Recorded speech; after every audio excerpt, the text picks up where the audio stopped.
y'all, it's Chloe and we're back with another video. You guys, this is my part 2 of Married at First Sight season 12, the reunion part 2. Okay, I asked you guys if y'all wanted it and y'all say yes, so here we go. Okay, we are picking up with the experts doing damage control, you guys. Okay, they have to explain to us that there was no way in the world they would pick Chris if they knew he was gonna get up there and act a fool and show his whole behind. Okay, so let's get into these experts. Okay, when Kevin calls out the experts, he says that they are responsible for so many successful marriages, and I said so many or a few. Like, stop playing with us. We already know your track record is not the best, okay? But it is what it is. We did get some good marriages out of this, so we can't say it's been all bad, okay? But the experts be playing. I'm going to tell you why. Wait till we get into the couples this season. And then I'm going to tell you and point out why they was playing with us, okay? Kevin asks them how they think this season has been, okay? Pastor Cal says that there has been so many surprises, aka Paige and Chris this season, okay? But overall, they're satisfied with the 3 couples that they got out of this, okay? Talking about Virginia and Eric, Ryan and Clara, and Vincent and Brianna. And I'm just like, really? Y'all happy about those couples? Because I feel like, no, it's a no for me. Basically, it's a no for me. But Pastor Cal does say that this has been a very stressful season. One of the most stressful seasons he's ever been a part of. And the other experts agree. They definitely agree. Kevin asks which couple do they think that they have been the most helpful with. Dr. Pepper says she thinks Eric and Virginia because they had a lot of problems that they were able to work through. Then Kevin asks them which couple did they most regret. And of course, it's no surprise that that couple is, well, like Dr. Viviana said, it's not really a couple, okay? It's just Chris. We definitely regret Chris. And I'm just like, well, yeah, you guys picked him though, so let's get into why. So they want to run down all these couples and, you know, have the experts talk about the success of some of them and then why did some of the other ones go bad, okay? They start with Bree and Vincent, of course, okay? Now, Dr. Pepper says that they were good on paper, so to see them hit it off and to actually have that chemistry, they absolutely loved it. Pastor Cal says that even though Bree was a boss, she was able to separate her being a boss and not treating her husband like an employee. And she was very sensitive to him, okay? So he wants to high five at how good they did with Vincent and Brianna. But Dr. Pepper was like, wait, got something to add. Got me over here, the only one with some sense, okay? I am going to say that even though we knew that Vincent was very prideful, we didn't know that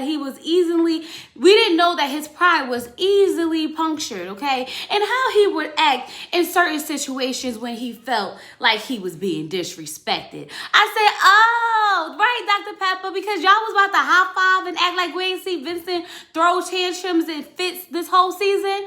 Oh, high five to y'all, okay? No, thank you, Dr. Pepper, for showing us and telling us that we not crazy. Y'all tried to make Vincent and Brianna our go-to couple like they didn't have no issues, even though all marriages have issues. And I'm not going to lie, they're not the worst. But honestly, you guys, I just don't see them being the best couple, even if it was just for this season. Anyway. But Dr. V does say that Vincent and Brianna were the ones who really wanted their help and really used their advice when it came to like navigating through their marriage.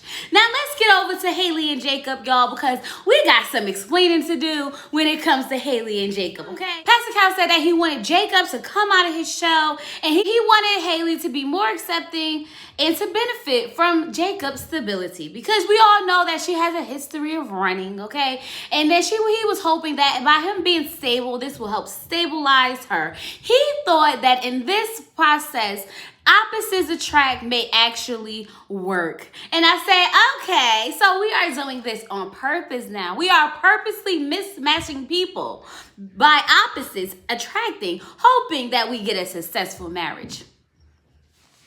So you thought that y'all was going to put them up there and they was going to be attracted to each other, even though on paper they don't attract. What part of matchmaking did we forget? What part of matchmaking don't we understand? Because if I can correct you, when you put people on paper, they supposed to match. You put people on paper being opposites and say, hopefully they match. Stop playing games with us. And then you wonder why it didn't work. It wasn't never meant to work. It was never meant to work. You wanted him to help stabilize her. Why do you all pick people to fix other people? Why not pick whole people to come together as one? Come on, make it make sense, y'all. Make it make sense. Now, anyway, Kevin says that he feels like Jacob should have had more swagger and he would have been able to, win Haley over. Dr. Viviana says that Haley just did not try, okay? She says that she was actually surprised that Jacob wasn't even more upset than he was, okay? Especially by her rejecting him. Dr. Pepper says that it's hard to be rejected over and over and over again. And I said, thank you, ladies, for understanding that Jacob was not about to be a part of a Me Too movement, okay? And forcing himself on Haley like, Kevin feels like he should have done, okay? Pastor Cal and Kevin over there in cahoots thinking, oh, he just needs a little more swagger. He should have been more romantic. How? I keep asking this question, how? Okay? They keep saying what he should have done, and I want them to tell me how, okay? How do you respond to a woman who keeps rejecting you? I'll wait. Okay, anyway, Pastor Cal does say that he feels as though Jacob got stuck on Haley not being attracted to him. He got really stuck on that and it made it hard for him to move forward, okay? They then showed the exercise that they had of the fishbowl where they read a question and they answer it. Now, listen, y'all, I'm not going to hold you. When Jacob said the most attractive body part about Haley was the knees, I started cracking up. But then he was like, you got to think about it. Once you get them old lady knees, good. I was like, Jacob been out here watching Megan Thee Stallion, okay? He like, gotta have Megan Thee Stallion knees, okay? Because once they get old, you no good no more. That's all I could think about when he said it. Was hilarious. But anyway, then we get the question. Then they get the exercise to hold each other's hand through the whole, rest of the fishbowl exercise. And Haley's just like, I want to, so hard. Oh, God, how I'm going to do this. Like, why? Hold your hand for real? Like, that's just too much for me. But I guess it's okay. Jacob's like, it is not even that serious, okay? So they hold hands, but she acting like he got the cooties out here, okay? Like he about to give her something, okay? And then they have the exercise of reenacting their first kiss. Haley's like, I think we've been doing fine for now. I don't see why we need to revisit that kiss, okay? I don't really want to. Jacob's like, it's really not that bad. It's just a kiss. Like, we kissed before. Remember when we said I do, kinda? Remember like that night when we was doing it, we probably did kiss. So I don't understand why it's so hard for us to reenact the kiss. Okay? The whole time we watching this, Dr. Pepper on the sideline like, she's cold. She's cold. I say, let me tell y'all something. We need more experts like Dr. Pepper, because Dr. Pepper been around for a long time, and you can tell she's seen a lot, okay? And she's not here for the BS, and what they trying to get us to make believe is him needing more swagger. Get out of here, okay? So Dr. Pepper was like, she's cold. She's very cold. She won't even hold his hand. Kevin's still over there trying to save Haley, okay? Like, he just don't understand why she was cold, because she didn't want to hold his hand and give him a hug. Duh. Dr. Pepper says she feels as though Haley need to look deep down inside herself and figure it out, okay? Because Dr. Pepper is not here for what they trying to sell us, okay? That Pastor Cal over there like, I just think he need more swag. Boy, bye. No.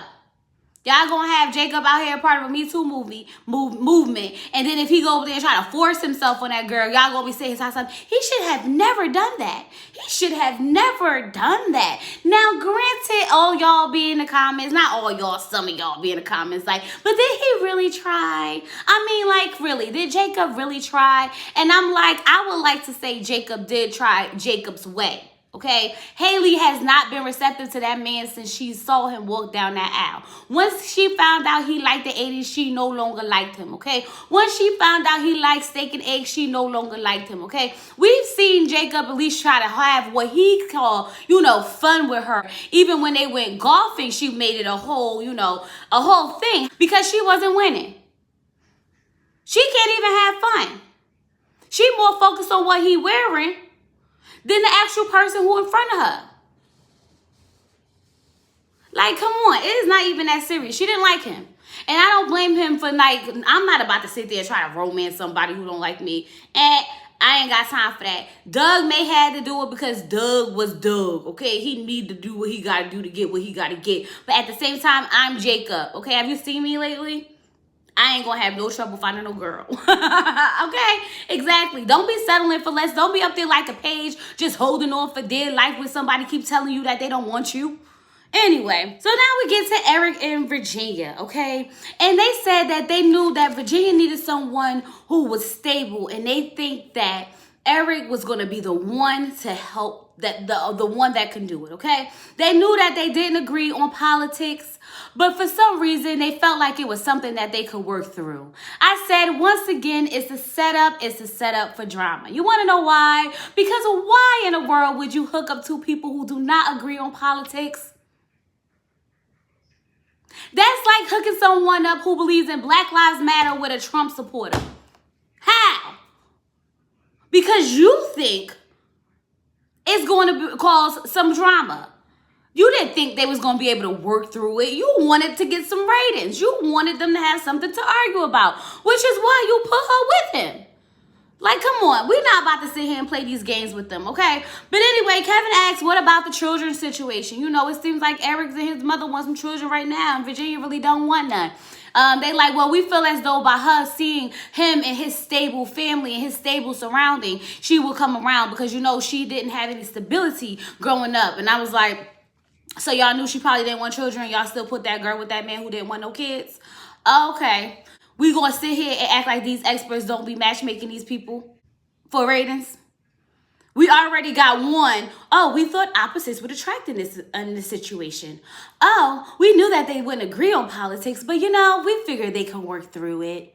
Oh, no, she doesn't want kids, but hey, once she sees his stability and the stability around him, that will bring her around. Like, what is wrong with y'all? Why y'all purposely setting these people up with differences on purpose to see if they can navigate through it? I'm going to need y'all to make some sense of this whole situation. Because y'all can't sit here and tell me that y'all want these couples to find love and y'all want to be so happy when y'all mismatching them on purpose.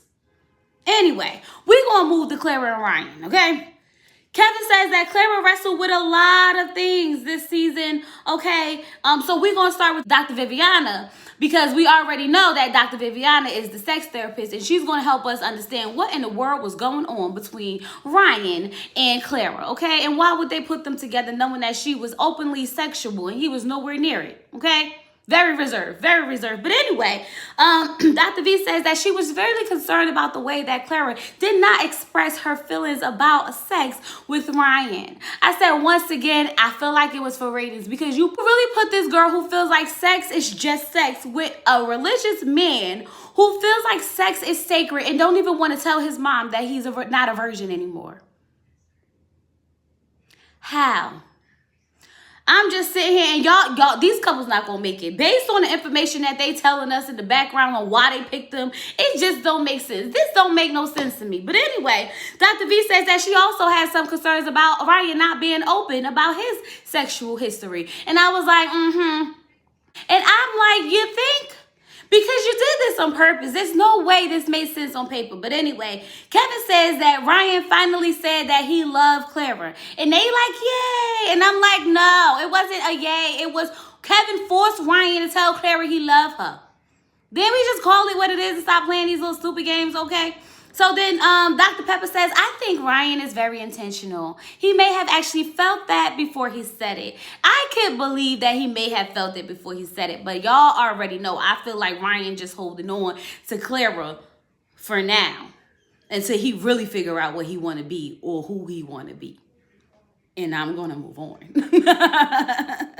So now Kevin says it's time to unpack the full cup of crazy that is Chris and Paige. And I said the full cup of crazy is exactly what this is, okay? So Kevin says that they came in as a united front. He apologized and she basically was kind of like defending him a little bit. But then after he showed her the clips of, you know, Pastor Cal and Chris having this crazy conversation about how it's the face for him, okay? Which might I add, I don't know how many times they showed that one scene in this daggone reunion, but like, give it a rest. I feel like they played it like 3 times, 4 times, and I'm just like, how many times do we have to unpack the embarrassment that you caused Paige on national television? It was one time when you aired it, okay? But it's another time when you gotta watch her watch it.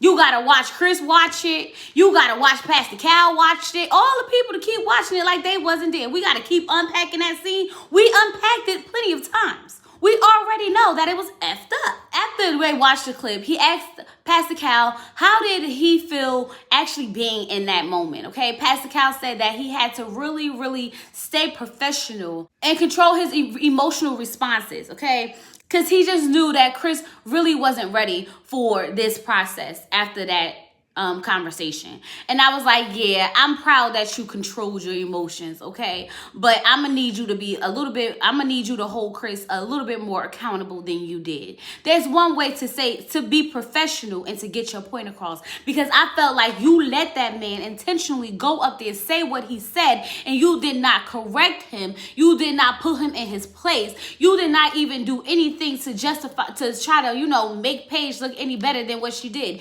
You sat there and let that man continue to ramble on about how it was the face for him, and all you could say was, but you were perfectly matched on paper. There's levels to professionalism, but I'm sure you could have got him together in a professional way. I'm positive you could.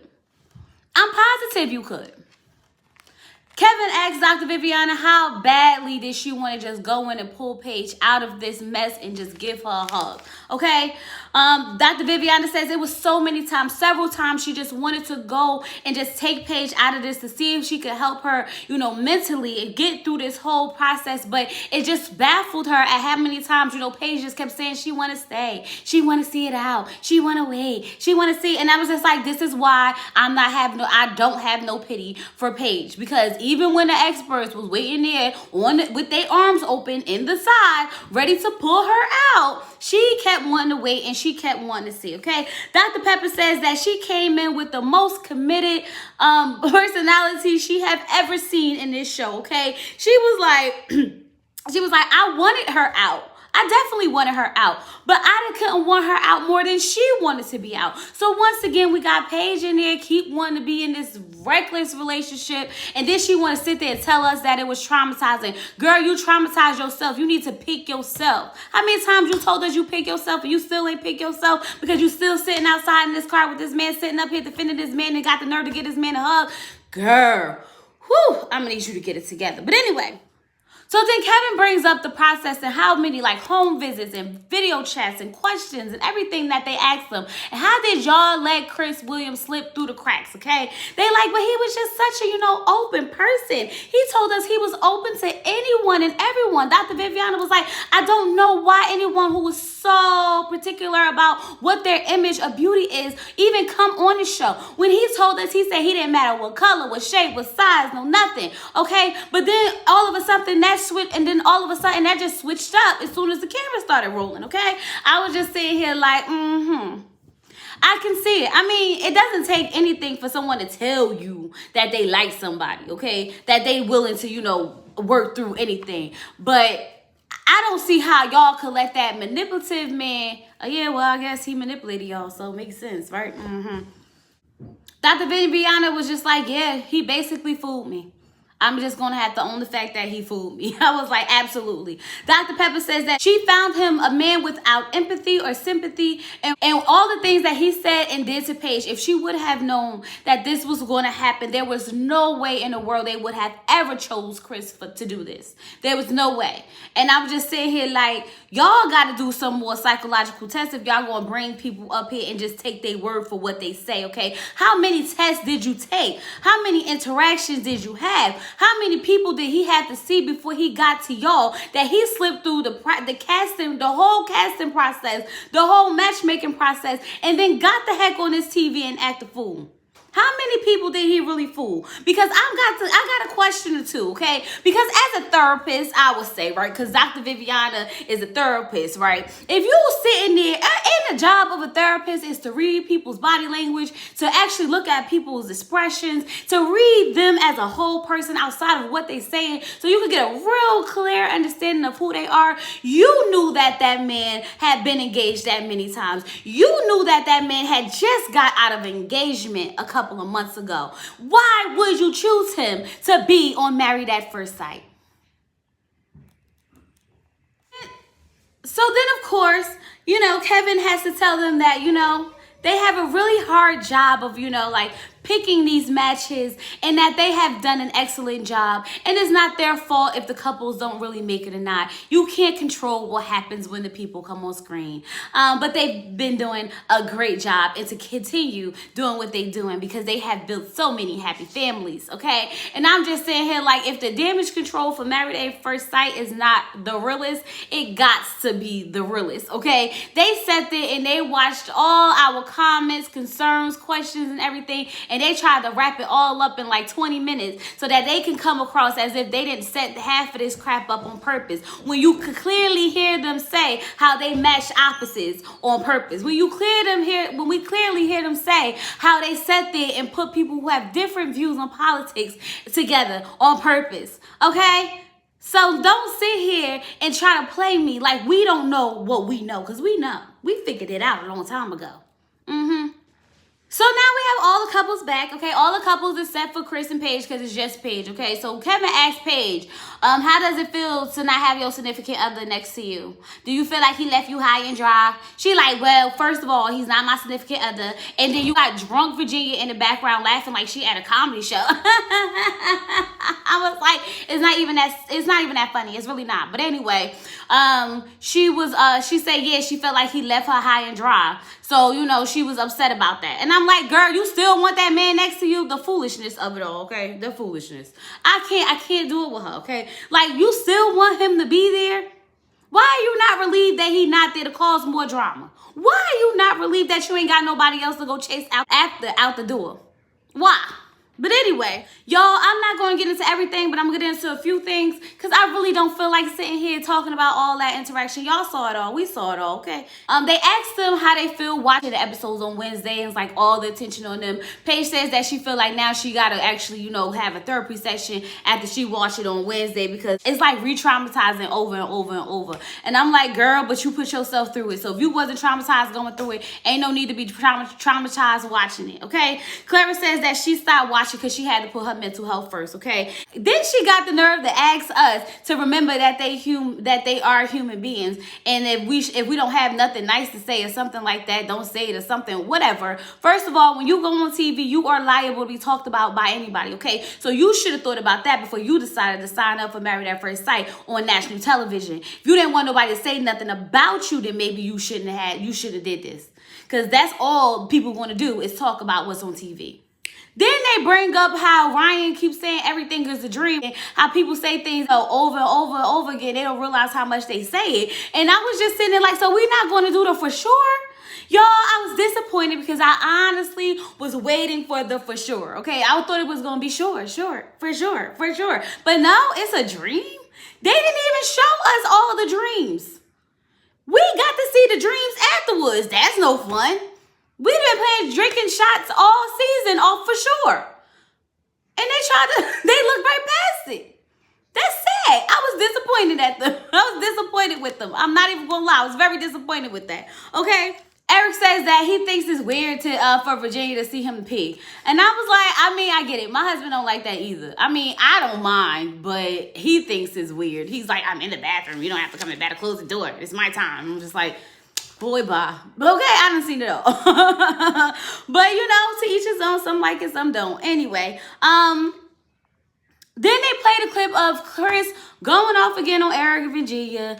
And then they played a clip of the whole dinner situation with Eric and Virginia and Chris, okay? Now, after he shows the clip, he says, we're going to start with Paige. And Paige was like, of course we are. Of course.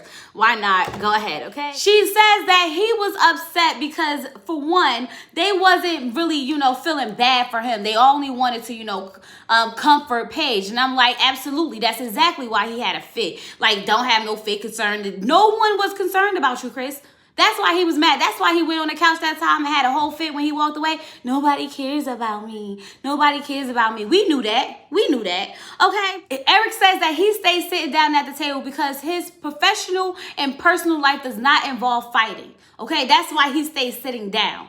But then Vincent going to jump in talking about some, oh, no. But I think it was a miscommunication because when you stood up, he thought you was when you stood up to leave, he thought you was trying to come at him. So I was like, that's not what I saw. Because when I watched it again, y'all, because I had to rewind it to look at the clip, Virginia got up to drag Chris away, to take Eric away, but Eric did not move. It was once Chris got up, he started getting rowdy, and Vincent was pushing him back, that literally Virginia pulled Eric up out the seat. Now, that's what I saw. Could have been an editing, but that's what I saw. So what in the world is Vincent talking about? He took that as him stepping to him. Vincent, you shut up too, because you just as stupid as Chris. And we found out that Virginia would pick her dog over Eric. But what's new? We knew Virginia was going to pick her dog over Eric. Y'all, and then all the couples from previous seasons got to ask all them couples. And I don't care about the questions that they asked them nor their answers. So with all that being said, that is the end. I am done with Married at First Sight. We're going to have one last live, okay? And it might be on Tuesday because tomorrow is Memorial Day and I'm going to Six Flags, okay? So it's going to be Tuesday. When I get off of work, we're going to have one last Married at First Sight live. Y'all can come up here and tell me how y'all feel, get it off your chest, honey, and we're gonna leave it right there until next season, okay? Well, all that being said, I'm out of here. I'm done. I'm going out. I'm about to go have a drink for sure. Don't forget to like and comment, subscribe, y'all. Subscribe, do that for me, and yeah, peace.